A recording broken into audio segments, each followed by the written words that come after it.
Welcome to Be Well, Virginia. We're glad to have you again. We were going to go to every other week, but we actually have a podcast or a town hall today and next week again. And I'll let Jessica introduce our guest here. And then we have a few questions that are primary care questions and a few questions for Rebecca. And Rebecca has a presentation for all of us that we'll kind of try to split up so that we can hear questions in the middle. Hi, everyone. Like Natasha said, welcome to Northern Virginia Family Practices Town Hall Series, Be Well, Virginia. For those of you who may not know me, my name is Jessica Ware. I'm the physician assistant here at Northern Virginia Family Practice. I'm excited to introduce our speakers today, who will be Dr. Natasha Beauvais, and like she said, Rebecca Mohning. Rebecca is a registered dietitian and board certified sports dietitian. I think I first met Rebecca several years ago when she started doing some informational sessions at our practice discussing topics like healthy eating, diet and diabetes, and lifestyle changes to improve your health. In addition, I've referred several patients to Rebecca over the years, and she's helped by making them meeting their specific dietary needs and helping them to achieve their weight loss goals. Rebecca has 20 years of experience and started her own consulting business in 2003 called Expert Nutrition. She received her bachelor's degree in dietetics and her master's degree in exercise and sports science from Iowa State University.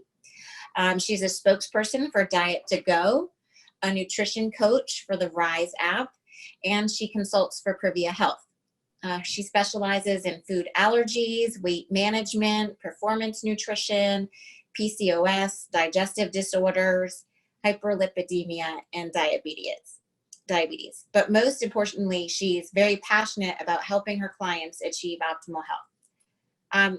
I don't know about you, but since the beginning of COVID-19, with my family and I stuck in the house, we've been really struggling with what to eat. At the Ware household, my children and my husband are rebelling lately against my menu ideas and bored from the lack of variety.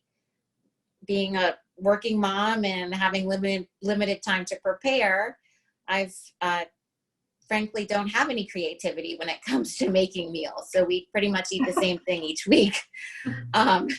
So Rebecca's going to discuss healthy cooking and give us some options about what we can eat at home instead of going out, or different options instead of takeout.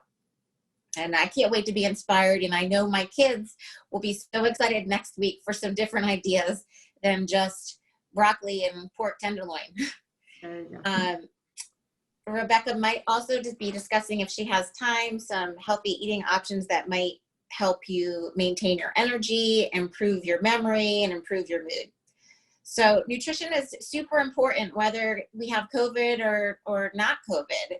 Our overall nutritional needs are super important for optimizing our health. So in addition to Rebecca, like I said, Dr. Beauvais is going to be speaking. You guys sent in a bunch of questions, and so she'll stick to the specific ones regarding COVID-19 and questions maybe about masks and where the data looks like with the virus and so on and so forth. So at this point, let's learn about what they both have to say. Thanks, Jessica. One little shout out to Jessica, who just celebrated her 18-year anniversary working at Northern Virginia Family Practice. Wow. We really could not function without her. So round of applause from all the people. Thank you, Jessica. Thank you. And yeah, Rebecca, I've actually been a client of Rebecca's. She has like hordes of information that I could never learn all of. You know, people ask doctors thousands of nutrition questions, and I probably can only answer, 1/10 of all of them, but Rebecca can answer most. So Rebecca, just overview with me what you want your structure to be, and then I'll kind of think about when to ask the questions from the community. Yeah, so I figured we'd start with the healthy kitchen aspect, and then we'll take a little pause for questions, and then we'll talk about the healthy eating component with COVID, and then finish up with just ways to really keep ourselves healthy in general, not just through COVID-19 and beyond, and that'll summarize more thoughts around just general wellness to keep ourselves healthy. Okay, super. We'll take it away. I'm going to take notes. Okay, perfect. I'm gonna just share my screen here with you so we can look at some stuff here. Do that. Let's see if it's letting me get there. Can you see this? No. All right, so it didn't let me share. Let's go back. Come here, try it one more time. I'm clicking. There it is. It's coming. There it went. Yeah, made a good old double click. There we go. So I wanted to talk a little bit about, I just named it the Be Well series. I saw that in our email here. So a couple things that we had sent out that we thought everybody might be interested in learning more about is clean and healthy kitchen today, healthy cooking, and just staying healthy overall, right? So healthy in all three aspects here. So one of the things I wanted to start off with, we talk about this transition of cooking more and eating more at home and having a healthy kitchen. And I have a whole seminar around this topic, but it's been interesting, the questions I'm getting from a lot of my patients, because they're not used to cooking all their meals at home, number one. And number two, they're using some takeout, or they're trying to make their meals last, or they're creating a lot of meals that create leftovers. So having a good understanding about how to cook meat safely at home, how to prepare meats at home so that we don't get foodborne illness, which is still, I've actually, just with all the clients I've been talking to lately, a couple of them have mentioned they got sick. They had about a diarrhea, they didn't feel well, some had to consult their physician. In any case, it might have been because they were holding on to leftovers too long at home. They may not have been cooking their meats to the proper temperatures. And then when it comes to properly reheating foods, we should be getting them up to about 165-degree temperature to kill any bacteria. And just remember that when you're cooking foods at home, that once you serve yourself what you're going to eat, put those leftovers away as soon as possible in the refrigerator, because at any point when they're sitting out, there's a good chance that they're growing some bacteria. And when it comes to COVID-19, the research shows that eating meals or foods that have been cooked, the temperature of the heat that we use to cook, to prepare our food, will essentially kill COVID-19. So we're not concerned that eating a meal somebody's prepared for us that maybe was infected with COVID-19 is going to pass on to us, as long as we're cooking and heating up our meals to the proper temperature. So 165 degrees, get your meat thermometers out if you have them, if you're not sure what that looks like. And, microwaving your foods for a couple minutes until they're steaming hot and piping hot is probably going to guarantee that you're fine as well. Another really important tip to think about is just, and it's probably almost beating a dead horse at this point, but washing your hands. But I do think we need to keep awareness with COVID-19. That, I had kind of interesting statement made by a patient this week in DC who said to me that he was glad things were opening back up and that it was safer to go out and be out. And I said, it's not safer. Thank you for telling that. Yes, and I think we are forgetting that a little bit. We're getting comfortable with the idea that things are open. There's a good reason for things to be open, and it's kind of like that kid in the classroom that doesn't listen and everybody gets punished, right? Well, that's what's going to happen if we don't continue to wear masks and wash our hands, is we're going to take that advantage away from everybody right now, because we're going to continue to spread the virus. So just a good reminder about washing your hands. When you're coming home from the grocery store, you're going to bring in your garbage can. I almost forgot the other day. I picked up the garbage can and went reeling it up to my front door, or my garage, I should say, and I go right into the kitchen from there. And I was like, oh my goodness, I didn't even think that I'm touching this garbage can handle that the garbage people have touched, that have touched everybody's garbage can. So just things, the awareness of not getting relaxed about coming back into our home if we're outside, washing our hands. I heard an interesting tip about hand sanitizer that we should really rub our hands with hand sanitizer for about 30 seconds to be really effective. So just make sure we're doing the same thing. We're washing our hands for about 20 seconds, rinsing them off. If you're bringing groceries in from outdoors, you don't have to worry. The CDC said we don't have to worry that if we buy a package of something or a bag of something, that we have to like let it sit in our garage for 40 hours for the virus to die or whatever. It's okay to bring it in, take it out of the package. Just wash your hands once you get your groceries put away. I wash my hands when I come in, then I put my groceries away, and then I wash my hands again because there might be something on the outside. But just being mindful about washing your hands is the best way to protect the spread of the virus, besides wearing a mask, obviously, if you're out in public. Cleaning your surfaces. So this is really important too. So it's not just about washing your hands, because probably our biggest culprit is this guy right here, the cell phone, right? How many of you have been sanitizing your cell phones? So we wash our hands and we touch our dirty cell phone. And I really try not to call my husband when he's at the grocery store, because he's been doing all of our shopping, and say, hey, can you please add such and such to the grocery list? Because then I'm going to have him at the grocery store grabbing his phone out of his pocket, touching it, and then he's going to have to remember to disinfect it. So clean our surfaces, wipe down handles. Garage door openers is kind of a tricky one. I didn't think about handles, surfaces when you're going to clean. And what do you really clean your surface with? What's the most important thing to be using to clean surfaces? And I'm a big Windex vinegar kind of person. I love cleaning vinegar, or using stuff to clean with vinegar. In fact, my kids had made some kind of something in the kitchen while I was working. I don't know what it was, and they stained this top of my glass rotating plate that's in my microwave. I could not get what was on there off. Got out the vinegar, guess what? It took it right off. But vinegar is not what you want to use to sanitize, okay? So that was a change in my kitchen. I use a lot of vinegar, but just good old soapy water. And what about if you're buying produce? Now, I had a lot of questions about fresh produce. At first, a lot of my patients weren't buying fruits and vegetables in the produce section. They were afraid that they might get COVID-19 eating fruits and vegetables. So I reassured them that if we bring them home and we just make a nice soapy water in a spray bottle and spray off our fruits and vegetables, rinse them off, it can be just your normal dishwashing detergent that you always wash your dishes, right? Just real diluted, that'll wash right off, and that way we'll take off anything that might be of a concern, any bacteria, any viruses that might be on that surface, with just a nice soapy water. So we don't need to be using bleach on everything. We don't need to necessarily use a lot of other practices of things, especially vinegar is not going to do the trick. So Rebecca, I'm just going to pause you for 1 second. Sure. Because when I'm listening to you, some of your words are perfectly crystal clear and some of them are warbled. Really? And I'm wondering if you could maybe just, if there's any other websites open on your computer, like, I don't know that would help, but maybe just unshare your screen for a second. I'll answer a couple of questions. Okay, sure. Here, let me check that for a second. We'll just see if it can work any better.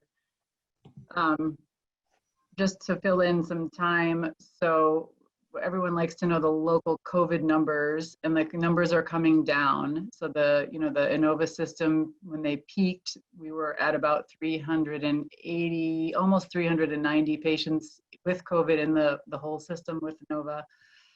It came down finally a couple weeks ago into the 200s, and the last time I checked was actually in the high 100s. So it is dwindling. I think the overall number in Virginia is slightly improving. I think there's certainly a concern that other areas in Virginia, besides the Northern Virginia area, were making up for the gains that we had made here in the kind of more densely populated areas. But it looks like this week that's improved. So we'll just have to see what happens. We have to watch and see what's happening after Memorial Day. This is about the right time for those numbers to change, after people were out hanging out with each other on Memorial Day. And certainly after people have been involved in public protests in close quarters with each other, we have to give that about 3 weeks to really understand if people have become ill from that. Rebecca, do you want to try again? Are you ready? Or are you still working? I did. I closed some stuff. Hopefully nothing gets garbled. Let's try it again. Okay. So let's see here. I gotta get So back another to- question was just about wearing masks outside. The thing with masks outside is that if you are not next to anybody, you don't need to wear them. But if you are next to someone, or if someone's going to be walking with you, so I go for a walk with a friend outside and we both wear masks because we're going to be talking to each other continuously for an hour or two. If you are going for a walk yourself, you can just hold your mask in your hand, and then to be polite to your neighbors, anytime you pass them, you can just put the mask over your face, pass them, and take it down again. If you're going to sit outside on the patio and talk to people, then you should probably just keep your masks on to be kind to each other. You know, you're being kind to them to wear your mask, and they're being kind to you to wear their mask. And that way everyone can stay on the patio as long as they feel like it. If you are going to eat outside together, you are taking an additional risk because, of course, you can't eat with your mask on. If you are eating next to someone, being outside is better than being inside, but you're kind of just being willing to kind of open your bubble up to that other person while you're eating a meal outside together with them. If you're closer, of course, the risk is higher. So if you were going to meet someone that's not typically in your circle and have a meal together, and you're sitting right across from each other at a table, you could still potentially share some germs if you're there for a long time. But if you're sitting far away from each other, that risk goes down, of course, based on many things. The humidity in the air, which the more humid, the better, the more safe it is. The windiness, the more windy, the better. And the distance, and then the amount of time that you spend, and also whether you're having a good time. Because if you're laughing, then you're going to be, transmitting more particles. So it's better to keep your masks on if you're going to have extended communications with people. All right, Rebecca, want to try again? Yeah, so I'm back on and should be sharing the screen. And this is the perfect segue. It's almost like you knew what was going to happen next after that slide. I'm moving on to the next topic. So yeah, we could take any other questions. I know somebody wrote a question in about washing fruits and vegetables. We talked a little bit about that as we were going through here to just wash them off. Can you say that one more time about washing lettuce and washing vegetables? Because that's the most common question we get. And yeah. you were warbly when that happened. That was warbly. Okay. So yeah, so when it comes to washing the fruits and vegetables, we can just use hot soapy water, and we can use just what you would use to wash your dishes with at home, and just put that in a spray bottle, spray it on top of the fruits and vegetables, and rinse them off. If you have a salad spinner to spin off your salad moisture there from washing the salad, those are great. And that's all you really need to do. And then you're safe to eat your fruits and vegetables when it comes to this. And then, do we want to take some other questions regarding this first section about clean and healthy kitchen? Yeah, well, let's see. The ones you've answered quite a lot of them. So I had questions about washing lettuce, questions about washing produce, questions about cleaning the surface of your groceries, and more lettuce. People were putting their lettuce in the refrigerator for 72 hours before using it. Is there a way to wash it? We rinse it, but what else should we do? Yeah, I mean, you can wash and rinse it, and then just like, I like the salad spinners, they just spin it so it gets some air on it to dry it off a little bit so it doesn't get soggy or doesn't go bad as quickly. I personally keep my lettuce in a stainless steel bowl with a airtight rubber lid, and it does keep my lettuce a lot longer without it going bad, without getting soggy and kind of turning brown. So an airtight container is a good way to store it. And I was also going to add one more comment in on leftovers. 3 days is the amount of time you should keep leftovers. 3 days. Unless you have 4 kids. Well, I don't have leftovers. I have kids. They're eating all my leftovers, but yeah, but not too long, because the more days that it sits there and you get it out and heat up what you're going to eat and put the rest back, the more the bacteria is growing on those leftovers. The other thing to add to what you're saying, Rebecca, about lettuce is the latest information that we understand about contact surfaces. And this was discussed with our infectious disease specialist 2 weeks ago, that we really think now that it's more one day that is the duration of the longevity of the illness on a hard surface. Originally, we thought it was 3 days. I think the current theory, and of course these things change month to month, but the current theory is that after one 24-hour period, there is RNA protein left on a surface, but it's no longer functional protein. So I think if you buy lettuce in a box, you know, that lettuce has been in that box already for several days. Good point. So you know, if you're just going to wash it again, probably the time limit has already run for that lettuce that's inside the box or the bag or the packaging. So washing it is more just like washing like you might normally do. I guess if you bought it at a farmer's market, then the farmers may have been handling it directly, but not the inside leaves. So I think, you know, and just waiting a day or two should make you feel more comfortable. Oh, that's a great tip. Yeah. Good. So no excuses, eat your fruits and vegetables. Any other questions in this section? Yeah, let's move on to the next ones. Perfect. All right, so moving on to healthy eating and understanding the basics of, in a very quick amount of time today, we're just going to touch the surface here regarding how to eat healthy, what's the basics of a healthy diet when you're working at home and you're trying to provide for yourself or for others, and you're also really getting tired of the same thing. So we'll try to open up the eyes, everybody's thoughts a little bit more in this area. But I always like to bring out the plate example that I have if you are seeing the screen. If not, if you've been in my seminars, we've talked about it. If not, just visualize your plate at home, maybe the size of the palm of your, or sorry, the size of the circumference of your hand. And then just think about in that plate, splitting the plate in half and looking at eating just half your plate being vegetables or maybe some fruits involved if it's lunch or dinner. Then at the other side of the plate, or the other half of the plate, you're dividing that into your protein side, or quarter, I should say, and then your carbohydrates or grains quarter of the plate. So a good way to start with menu basics, especially if you're feeling a little overwhelmed right now or tired of the same thing over and over, start by thinking about what's your protein source going to be for the meal. So if you're vegetarian, you might be thinking about beans or tofu as a variety, or you might be thinking more about some kind of grain as the base for protein. If you're not vegetarian, when we think about protein, we're thinking, am I going to make chicken tonight? Am I going to make fish? Am I going to have salmon, tuna, seafood, pork, beef? What is that protein going to look like? Eggs.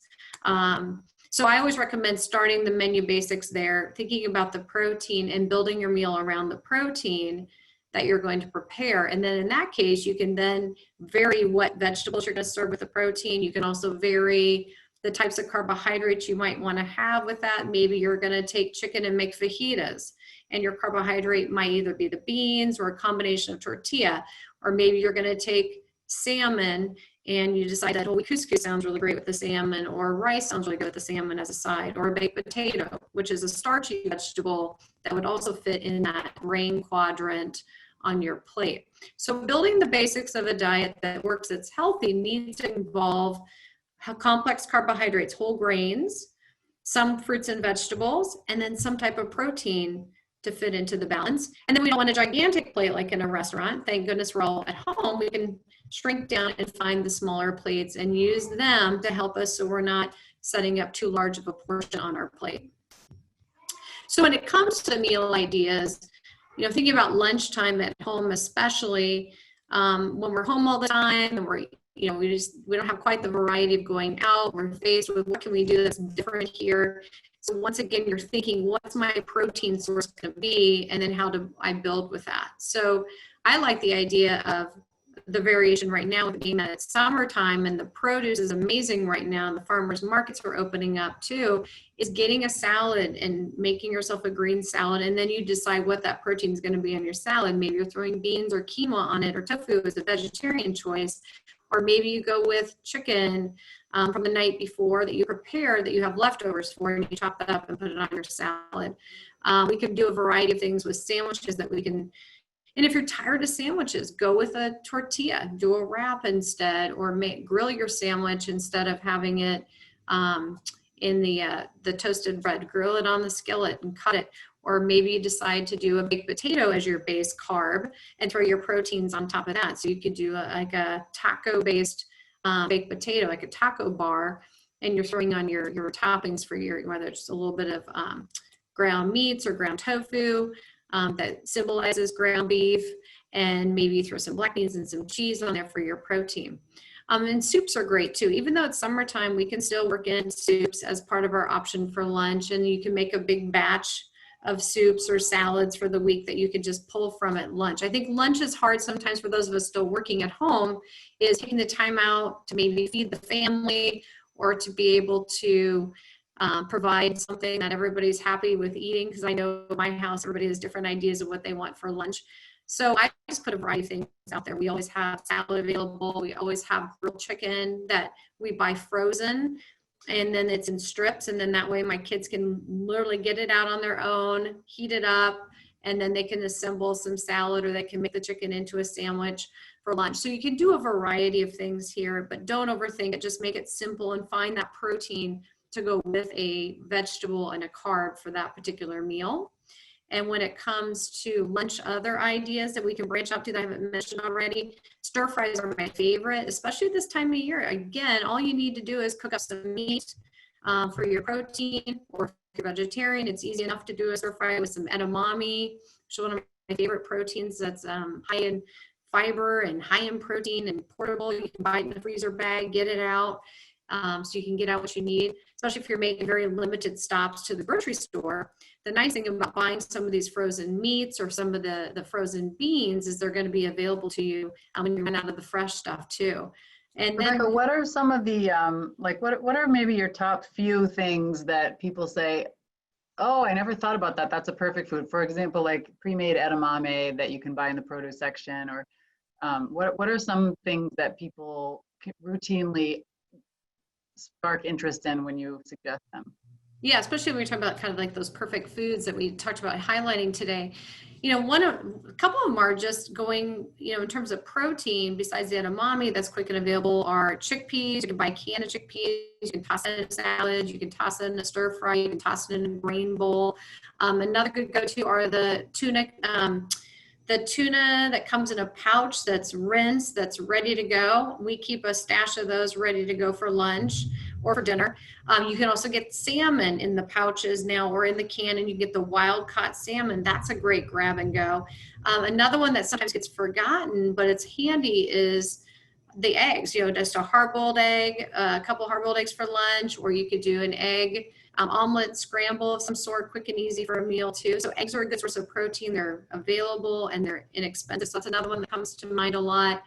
Trying to think if there's any others that kind of pop up that people request a lot and go, oh, that's a great idea for lunch, didn't think about it. Even just going into some Greek yogurt and making a smoothie, or doctoring up your Greek yogurt with some oats, making an overnight oats example too for lunch. It's quick and simple too. It doesn't have to be a traditional hot meal necessarily. The idea behind, you know, some ready to go soups and stews that you can buy. The only challenge with that is there's going to be more sodium than if you make your own. I always keep low sodium chicken broth on hand to whip up something really fast as well, and always keep steamer bags of vegetables and cauliflower rice that I can throw into a stir fry right off the bat without having too much effort. So those would probably be some of the ones I would highlight here as I think about it. Yeah, so let's get to the end of this section. There's a couple questions coming in that are related to those snack ideas. Sure. Yeah, I think I just have one more slide here. So just other quick meals, just brainstorming, as I was mentioning before, the baked potato idea, pasta salads. Now that we're getting into summer, one of my favorite things to do is make a cold pasta salad.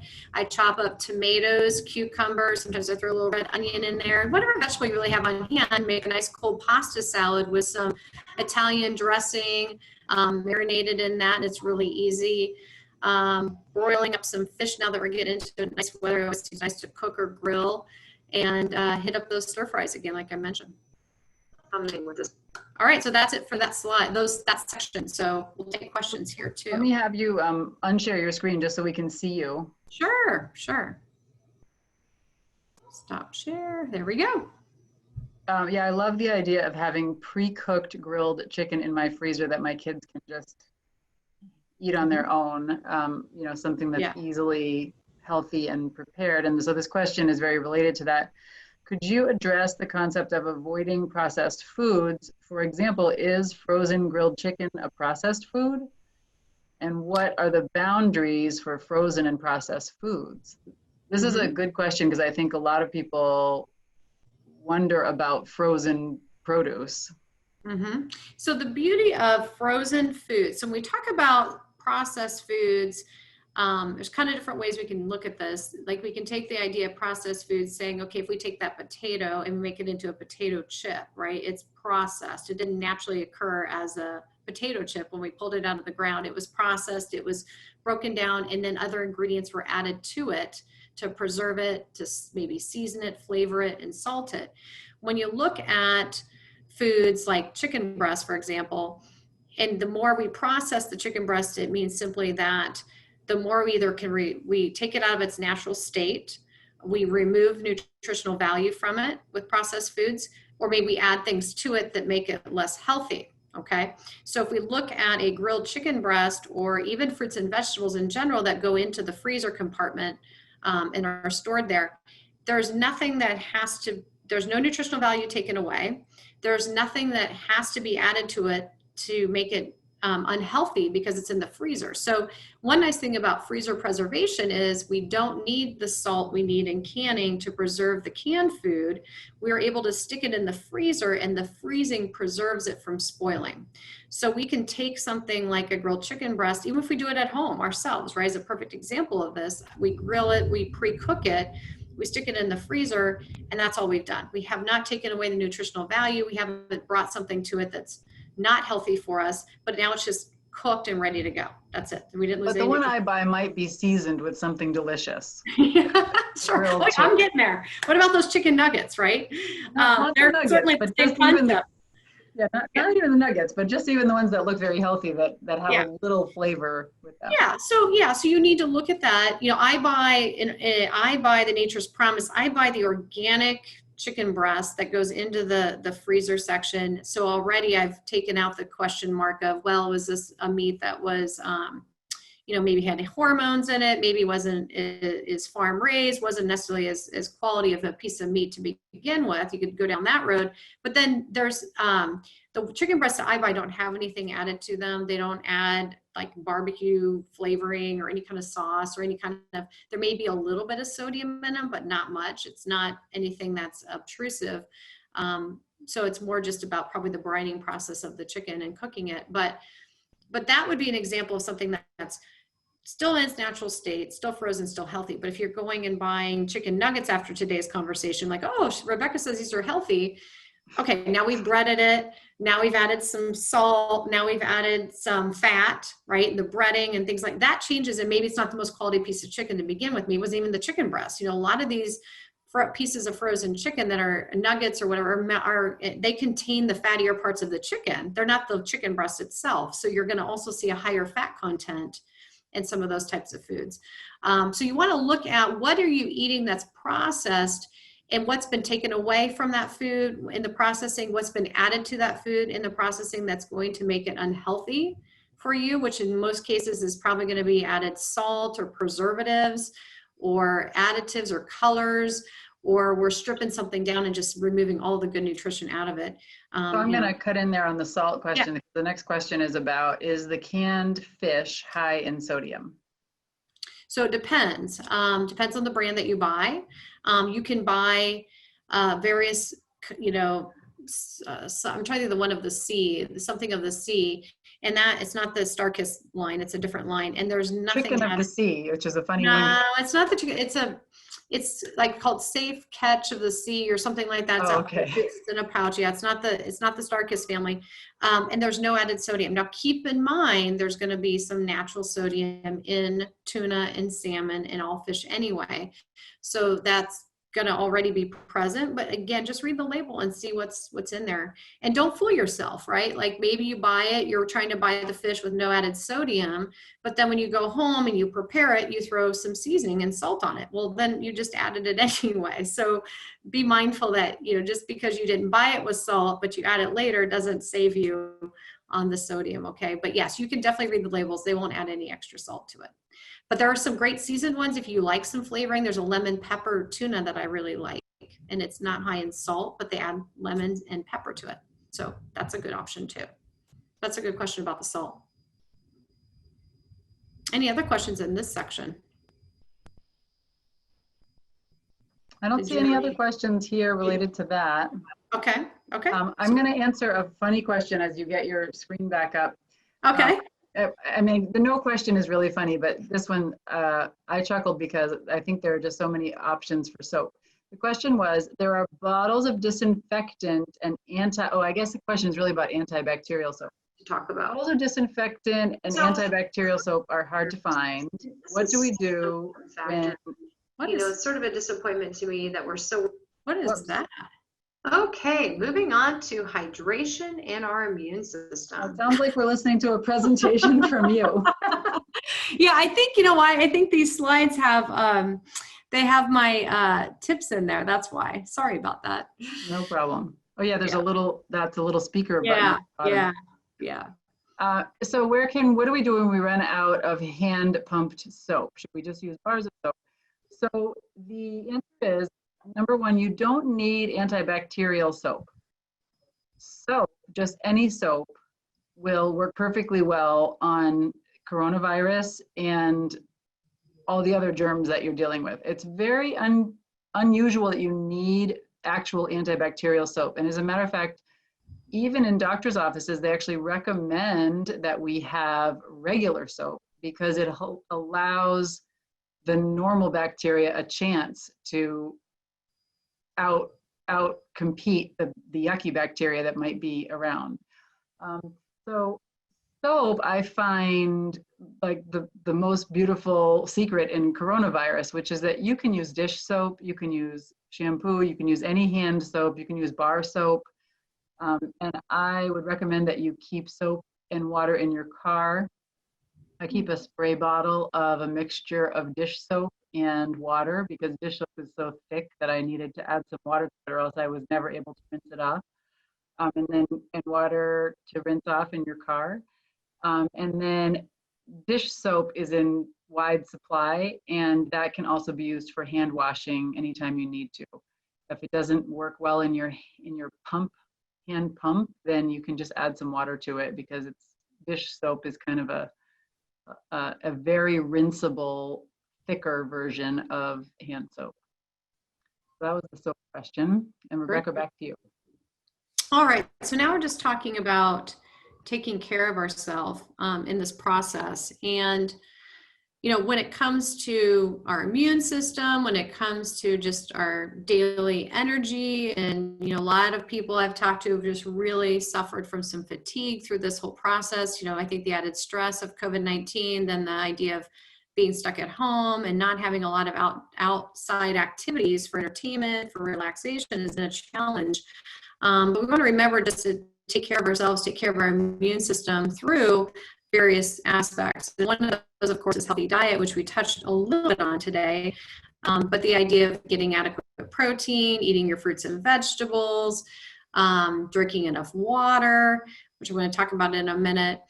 Adequate sleep is going to be a big part of taking care of our immune system. And it seems like, you know, just based on conversations with clients I've worked with through COVID-19, some people have had poor sleep hygiene. They're staying up later at night. They're watching Netflix. They're not getting quality-based sleep. They're drinking more alcohol, which impacts their sleep at night, disrupts their sleep. So there's been a lot of poor decision-making happening during this period of time to deal with the stress. And of course, exercise is one of the key principles to staying healthy and boosting your immune system, and also keeping your weight in check, keeping hopefully keeping the weight down a little bit through some activity, because we are less active now that we're not outdoors, that we're not going into work environments, that we're not running errands that we used to run, going places, doing things that we used to do. We're getting less steps than we've ever got. And if you weren't a very active person before, COVID-19 has not done us any favors on less activity. So just really paying attention to getting those baseline steps every day of at least 5,000 steps a day is what we recommend just for sedentary lifestyle, not for active lifestyle. Active lifestyle goal is 10,000 steps, which is 5 miles of movement. The baseline at 5,000 steps is 2.5 miles. So I recommend taking out your iPhone or smartphone, or if you have a Fitbit or a pedometer, and using that as a way to gauge how many steps you're getting. There's lots of step trackers you can put on your phone, including the health app, that will tell you how many steps you're getting. I find it's pretty sad by the end of the day, if I'm not deliberately going out for walks and exercise, that I'm missing out on quite a few of my steps throughout the day. So building the exercise component in, building in the healthy eating, and when it comes to sleep, making sure you're getting to bed between the best hours of the night to be sleeping are 10 p.m. to 2 a.m. with the natural circadian rhythm that we have. So getting to bed a little earlier rather than later is better for quality sleep. Because some people say, well, I'm going to bed at 1 or 2 in the morning. They're really missing some key hours to getting enough sleep. And then when it comes to hydration, look at how much we're consuming. Again, this is also what I've seen has been on the decline.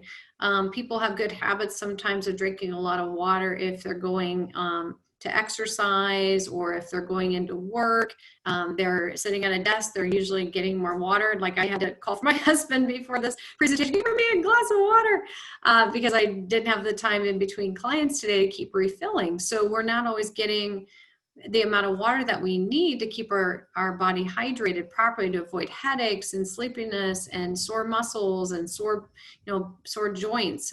So drink at least about half your body weight in ounces of fluids per day, or at least start with 8 cups, which is 64 ounces of fluids.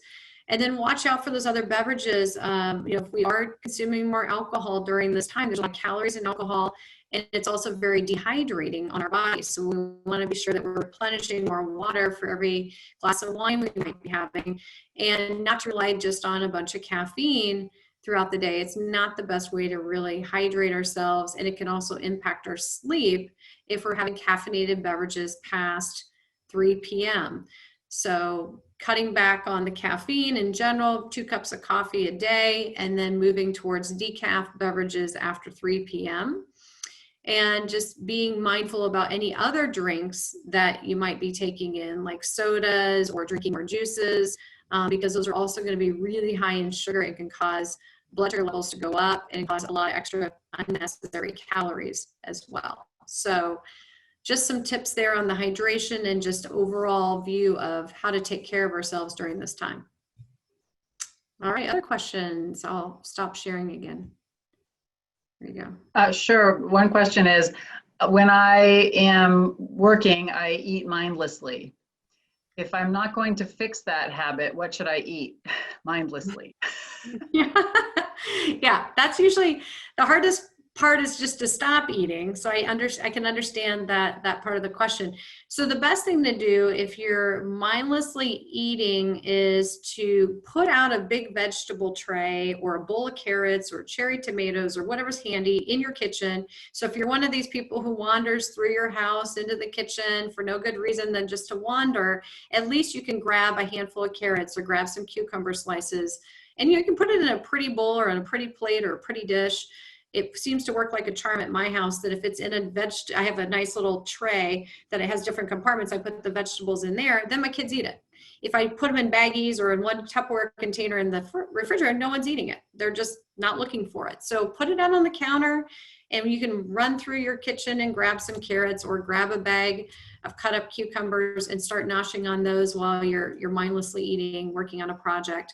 Another good mindless eating option would be just to drink a bunch of water, or have a nice water bottle or some sparkling water and be sipping on that and carrying that around. That keeps your hands busy, and it's a good way just to keep yourself hydrated if you want to mindlessly snack. But you also, when you're mindlessly snacking on something healthy now, you want to also be pairing that with another activity for distraction, so that eventually the goal is that you're not looking towards eating at all, or when you get bored of the 10th carrot that you're chewing on, that you have something else to take your mind off and relax. And that might be taking a walk break, just getting out of the same environment you've been in. It might mean pulling up something to listen to on a podcast to get your mind off of things. Maybe it's a crossword puzzle. Maybe it's calling a friend, but just something that's going to take your mind off of wanting to eat. We practiced what's called the 5 Ds. So the first D is to delay. So if you're having a craving for something, your kitchen's calling you, first thing you want to do is set a timer and delay for 10 minutes. During that delayed time for 10 minutes, you distance yourself from the refrigerator, the food, or whatever it is that is interesting to you to want to eat. So you're in that 10 minutes, you're distancing yourself, delaying for 10 minutes, and then you're doing something else. You're distracted by, like I said, playing a video game or reading something or a crossword puzzle. And then the next D is you determine, am I going to go back and eat whatever it is I'm thinking about eating? Am I going to go have that cookie that's sitting in the refrigerator, those leftovers or whatever? So you determine if you're going to do it. You say, yeah, maybe I will, maybe I won't. You make your mind up, and then you decide how much you're going to have. So if you say, yes, I'm going to go eat cookies or grapes or whatever, then you decide how much. So that way you go in with a plan. So you're not just going to go in eating the whole bag necessarily. So you distance yourself, first you delay for 10 minutes. During that delay, you distance yourself, you distract yourself with something else, then you determine if you're going to eat it or not, and then you decide how much. And that's how that works. And that's so interestingly, this week I was just talking with someone about alcohol reduction, and the insight that the patient came to was that if they made it past the typical 2 hours during which they really would like to be drinking, that the other 2 hours before they went to bed weren't particularly difficult at all. So it was just even eye-opening that, that's a longer time frame, but I think the same strategy can be just to notice, oh, well, really the tough period for me is this particular period, and if I did something different, I would be okay after another time. And then another thing that I liked was you're saying, let's use a distraction technique. I think because food is sometimes connected to either being absent-minded or being anxious,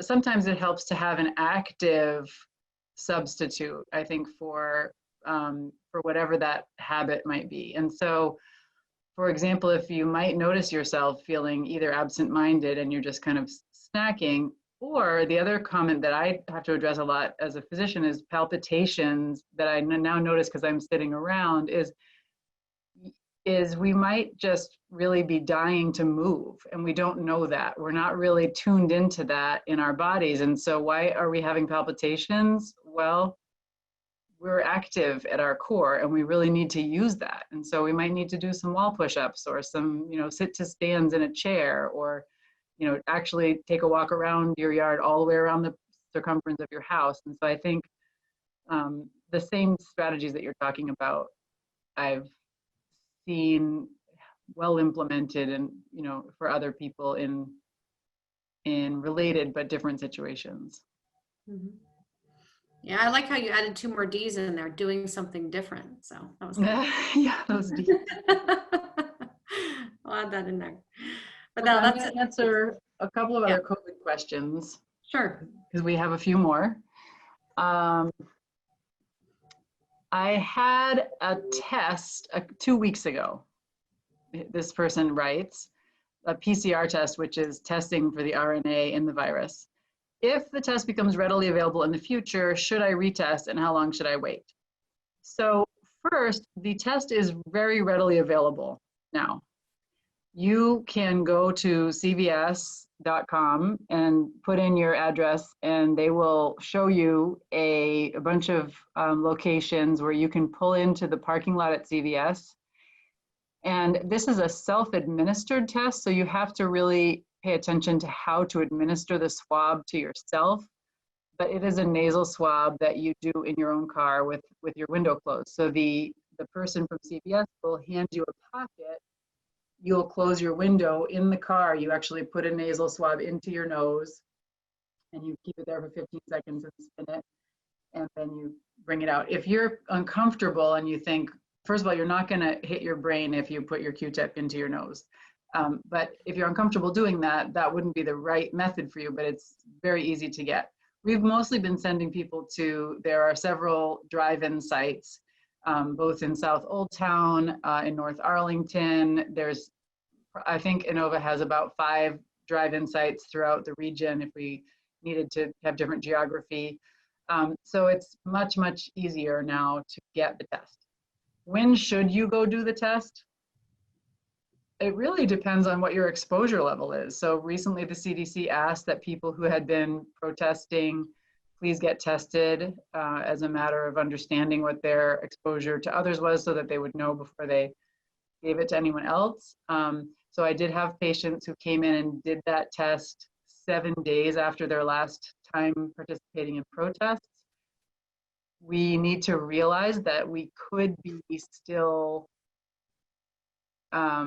we could still develop the virus up to 14 days, perhaps even longer after an exposure. So anytime we do a test, it could still be reflective of all the time before 14 days ago.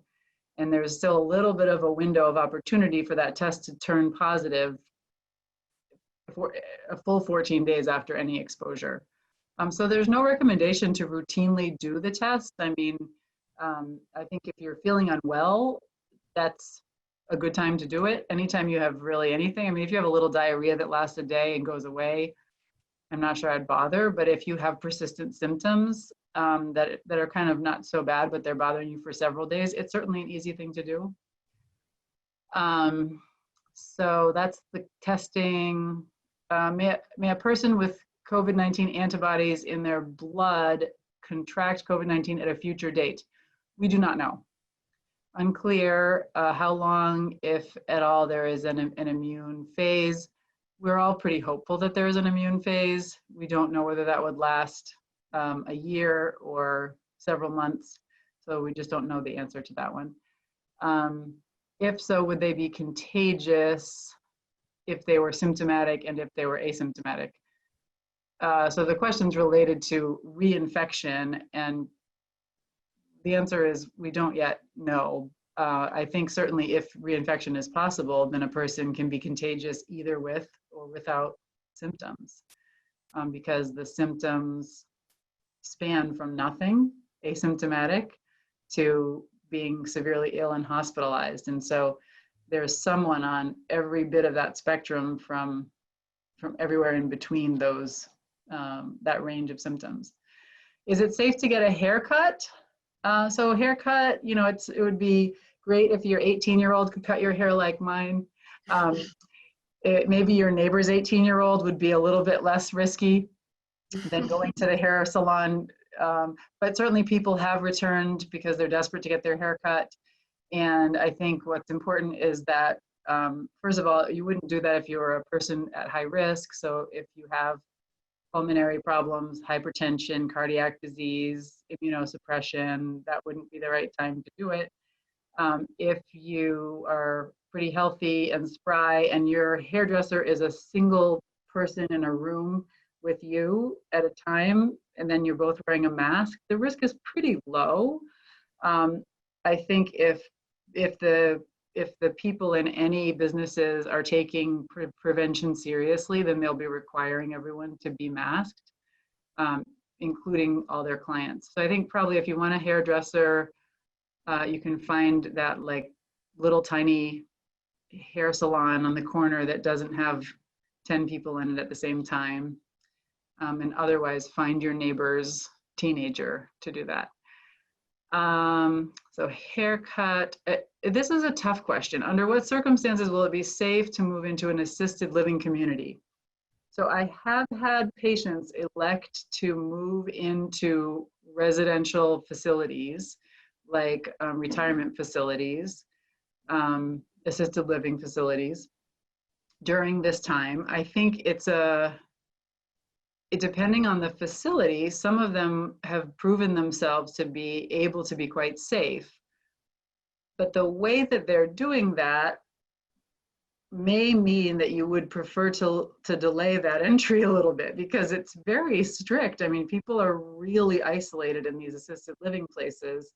They're not allowed to hang out with their friends. You know, the purpose of moving into those places is there's a lot to do. Usually there's social things to do, and people are pretty zipped up in their individual residences.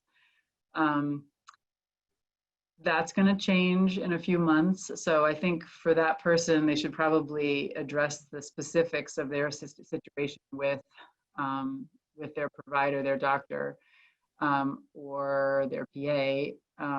I think sometimes people really, really need assisted living because they really need some help. And I think that's something that has to be carefully thought through in terms of what everyone's risk is and what the resources of the family is. So that's, individuals would really make different decisions about that. And then, does my mask give me any protection from others who may not be wearing masks and who may have the virus? So a little bit. The answer is, the original reason in March why people were saying don't bother, early March, don't bother with masks, is because masks, like the surgical masks, do reduce your respiratory, you inhaling the virus from someone else by a little bit, but I think it's only maybe 20 to 40% reduction. So if you had a really thicker mask, either a homemade mask that had several layers and had really good coverage here, that would be better probably than even a surgical mask. This is designed so that my particles don't go on you. And anyone who's wearing a mask, really the intent right now is that we keep our particles to ourselves. If your colleagues are not wearing a mask, then I would encourage them to wear a mask or step a little further away. But yes, your mask does confer some protection to you. It's just not reliable protection. If you had an N95 mask, it would be better, but it's still not perfect. So being outside is better, further distance is better. A really well-made homemade mask with a few layers is excellent. And sometimes they have like a coffee filter in them. That's a little bit better. Does my mask, or the mask question, oh, routine doctor's appointments. Should you go to your routine doctor's appointments? Mostly yes, is the answer. I think each person specifically might have a specific reason not to, and I think we would want to discuss that with you individually, but the bigger concern, we're going to be living with this virus probably for another couple of years.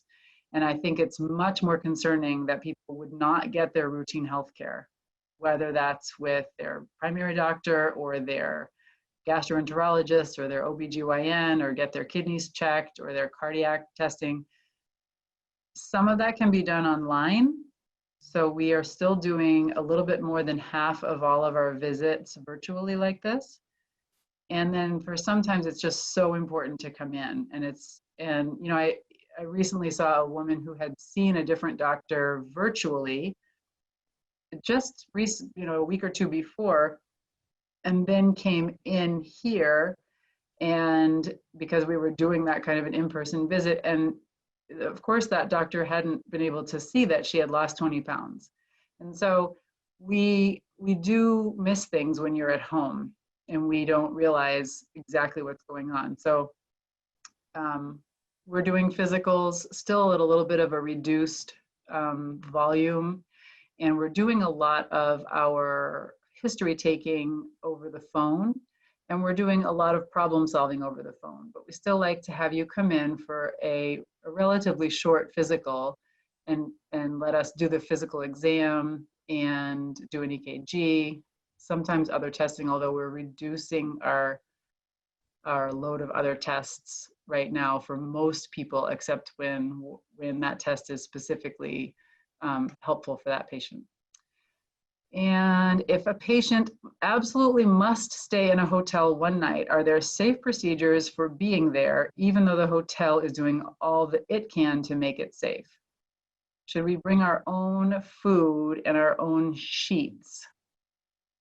So I think if I had to stay in a hotel, I would probably bring something to clean the surfaces that I was going to work with. I'd probably re-clean the bathroom, just mostly the sink, and just make sure that I was going to, the countertop and the sink and the faucets. I would probably just re-clean with anything. You re-clean it with soap and water would be pretty effective. If you had anything that had a little bleach in it, that would be fine. Then I would, I don't really think it's that important to bring your own sheets. You might bring your own pillow. They think that the likelihood that there's a little bit of virus on somebody's hand on a bed sheet when they're changing the clean sheets is not really that high. Could you eat the hotel food? I think if you order hot food, it's probably fine. I would not suggest going to a breakfast buffet. I would absolutely avoid group settings where people are using utensils. No one should be serving that way anymore, to be honest. I mean, to the old-fashioned days where my kids would like to go to that kind of, cheapish hotel that they had free breakfast, and they would, make waffles again and again and again and again because we never have waffles. Like, those days are not, they're on pause. So avoid a buffet, individual food eaten outside or eaten in your room is fine. I'm not ready yet to use an indoor restaurant. There are places where that is available in different states. But people have a lot of breathing that happens while they're eating. So I think that outside is definitely safer if you must eat in a public setting. And there's plenty of places I would eat publicly, as long as I could sit far enough away from other people. So that's hotels. I think that was all my questions. And then another important question we didn't get to for you, Rebecca, was, could you talk about your opinion about prebiotics and probiotics? What are the pros and cons of each? And are there any that you would recommend specifically or recommend that isn't worth taking? Yeah, good question. So the probiotics and the prebiotics. So the prebiotics are the inorganic substances or compounds found in food that go in our gut and feed our good bacteria. So when you eat fruits and vegetables, they have these compounds or these fibers that go into your digestive tract to help feed the good bacteria. So as long as we're eating a balanced diet that has these, a variety of fruits and vegetables, we're going to introduce the benefits of the prebiotics. And then the probiotics are the actual bacteria themselves that are really good for our gut and for our immune system. And we can eat those foods too, like yogurt's a good example, kimchi, kefir, which is another form of yogurt, sauerkraut, anything fermented, pickles. So as you work in those types of foods, you're adding in the probiotics as well. Now, could you supplement the probiotic? Absolutely. Do you need to? It just depends. If you've been taking a lot of antibiotics and they kill the bad bacteria and they kill the good, sometimes you can end up with diarrhea, an unhappy gut, and then it takes a little extra help, deliberate help from additional yogurt or really making sure you're putting in those good bacteria through food, but you can also supplement with the probiotics. Now, it's tricky with probiotics. The gut microbiome is sort of described right now like outer space. We really are just tapping the very beginnings of what we can understand about the gut. And so we have a long way to go. And so because if your gut is healthy, your digestive tract is healthy, you have you're regular, you go to the bathroom on a regular basis, you don't have diarrhea, you're not always constipated, you don't need a probiotic. You're doing fine, your gut's happy. But if you're struggling with a lot of IBS issues, or you struggle with a lot of the foods that we're talking about, then you may need a probiotic. But the problem with just generally recommending a probiotic is that there are so many different probiotics. There are ones that have just one strain called Bifidium bacteriarum, which is great for clients of IBS. But then there's another great strain called Saccharomyces boulardii it's an antibiotic resistant bacteria, which is great for the gut if you've been on antibiotics and have a lot of diarrhea all the time. And then there's those that are a blend of all kinds of different types of bacteria, the different lactobacillus strains that come from dairy, which are great. But then if I have a client who has issues with dairy or dairy allergy or dairy sensitivity, we don't want them on that probiotic because it can upset their gut. So long story short, start with the basics of a healthy diet. And if you're experiencing something that's more pronounced, talk with Dr. Beauvais, but also, consider talking with the dietitian about what type of probiotic might be best to try and not just start buying things. Because some of these probiotics have a fiber called inulin or chicory root, which makes people even more gassy and bloated than when they started out with the concern. And so they have no idea if it's working. And some people will take the probiotic for 2 or 3 days. And honestly, you need to give it a lot more time than that. But if your stomach gets a little upset, then they'll stop taking it. And I will warn some of my clients, look, this bacteria is going to go in, it's going to do its job, but you need to get past those couple days and then your gut will be happy again. But they don't know that on their own without having somebody who's an expert help them through the use of the probiotics. So it's a tricky area to get into. And when you talk about supplements in general, based on the recommendations that are out there, there's no regulation on dietary supplements of any kind. So you're already sort of 10 steps behind, because even if you knew what bacteria you wanted to get, you'd have to make sure you get a reputable brand that has what it says it has. So that's the hard part. Yeah. So my take home tidbit for today is going to be that pickles have probiotics in them, which is not something I ever knew in the past. Yeah. And they're good for you. And they're a good noshing snack once in a while. They're a good little snack, low calorie. So I'm going to wrap up because we're actually over time. I'm going to quickly answer a couple more questions. One is, should I go to the dentist? And the answer is, yes. I would suggest most people figure out a time to go to the dentist. Routine cleaning at the dentist should be fine. It's more I think to reduce your risk, I would suggest that you make early morning appointments. I'm going to the dentist at 7:30 next week. If you have specific susceptibilities, then you should just talk to us about those specific susceptibilities. So that advice is not for everyone, but it's more looking at a long timeline for this, and that it's very important for you to keep your mouth healthy, because not only do we have to worry about your teeth, but having poor dentition leads to many other health concerns that we're worried about for cardiac health, for example. So yes, I would see the dentist. The dentist is a good ally. And about a vaccine. So I did attend a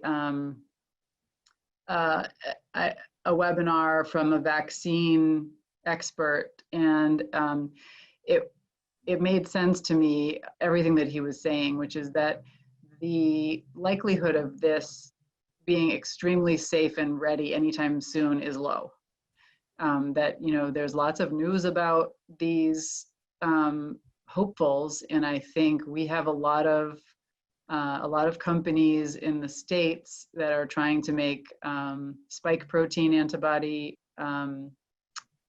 vaccines based on the spike protein. I think in China they have several models that are working on deadening the virus, so just creating a dead virus.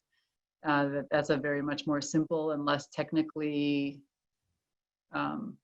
involved model, which could have some promise. But when we want to give a vaccine to a person, we're giving a vaccine to a healthy person, and we really want to make sure that we are keeping our health when we give that vaccine. And so, typical vaccine production takes years, many years, not just 1 or 2 or 3. And I think we have to make sure that we vet whatever we produce from all the different models that are out there carefully enough to be really sure that we're not triggering some other kind of reaction, an autoimmune reaction, or you know, a flare. I think there was one version of the SARS, the regular SARS virus vaccine that was created that actually made people more susceptible. So I would caution against feeling too hopeful too soon. I think we'll have to watch and see what gets created. There's so many, there's so much science going on so much faster than ever that I hope that I'm wrong with this. But I do think it's going to take a long time. So Rebecca, thank you so much for joining us today. I really, really appreciated you being here. Rebecca's available if you guys need specific consults. She's really good with troubleshooting specific health problems, specific dietary restrictions. She just has a wealth of knowledge that's vastly greater than mine about nutritional needs. And what else did I want to, I just wanted to mention that we are now asking you to have an appointment for your lab visit. So if you do come in for blood work, we would like you to call ahead of time and any of our staff can schedule the lab for you. Just that's helping us reduce our waiting room volume so that there isn't accidentally 5 people here at once waiting for the lab. And I think that was it. Next week, we're going to be interviewing a doctor and a patient for Pride Month. And we're going to be talking about disparities in healthcare and the LGBTQ community. So we'll be able to hear Dr. Havert and myself and another Dr. Adam Sasso, who's a family physician in the military. And we would love to invite you to attend that one and hear about that from our neighbor and guest. So thanks everybody for joining us. And I'm going to wrap up here because we're a little over, but please email us if you have questions for Rebecca and we'll make sure to, also your website, Rebecca, is expertnutrition.org? .net. Okay, expertnutrition.net. Yeah. Oh, I've got someone's upset that they didn't get their question answered. Maybe I missed it. Let's see. Oh, percentage of carbohydrates and fats. How do you know what percentage of carbohydrates, fats, and proteins to get daily? Does weight play a role in the determining factor? So if the person who asked that question wants to stick around and listen, anyone can hear it. Rebecca, do you have time to answer that one? Yeah, sure. Absolutely. So basically you can, thanks for everyone who did join in and maybe has to pop off. I appreciate you coming on tonight. So how do we figure out that answer? There are 2 equations we can use to determine our baseline calories, and it is a determination based on height, weight, and age, and gender. So all 4 factors go into those equations. So the older we get, unfortunately, the less calories we need. And I don't have to tell the women that are listening in that we get less calories than men. That's we've figured that out. But these are all factors that play a role. And then as you lose weight, which is great, your caloric needs actually decrease as you lose more weight. So if somebody weighs 200 pounds, needs around 2,000 calories. And then when they weigh 150 pounds, they only need about 1,500 calories to maintain their weight. So that does change. So for example, if you were to go on an app like MyFitnessPal, it's going to ask you the questions. It's going to ask you how old you are, what your gender is, how tall you are, and your age and your weight. And then it's going to tell you how many calories you need. And then from there, you can break down those percentages of protein, carbs, and fat that you need to have daily. Now, you can jot these down, or you can go to myplate.gov. The government website has all the percentage breakdowns for protein, carbs, and fat, or you can look at a food label. At the bottom of the nutrition facts, it breaks this out for us as well. But we want to stay under 30% of our daily calories from fat. So that's an easy percentage to look at of your total calories. And again, MyFitnessPal will do all this for you if you put it in, or I do it all for you if you saw me. And then the protein is dependent on how much you weigh and how active you are, but it usually ends up being about 15 to 20, 25% of your daily calories from protein. The more active you are, the more protein you need. And then carbohydrates vary from about 45% to 65% of your daily calories. Most people are not at 65% of their daily calories from carbohydrate unless they're really, really active, like a marathon runner or a triathlete who's training for a half Ironman. So most of us probably need to stay closer to that 45% carbohydrate range, especially if we're watching our blood sugar, if we have type 2 diabetes, or we're on the cusp of type 2 diabetes. So that kind of gives you a sense of where those percentages are. And again, you can calculate those via different websites and apps too. Okay. All righty, thank you. Thanks a lot, Rebecca, and thanks everyone for joining us. And hopefully we'll see you all next week. This should be up on our website in a couple days, so feel free to share. Thank you all. Thank you. Okay, good night.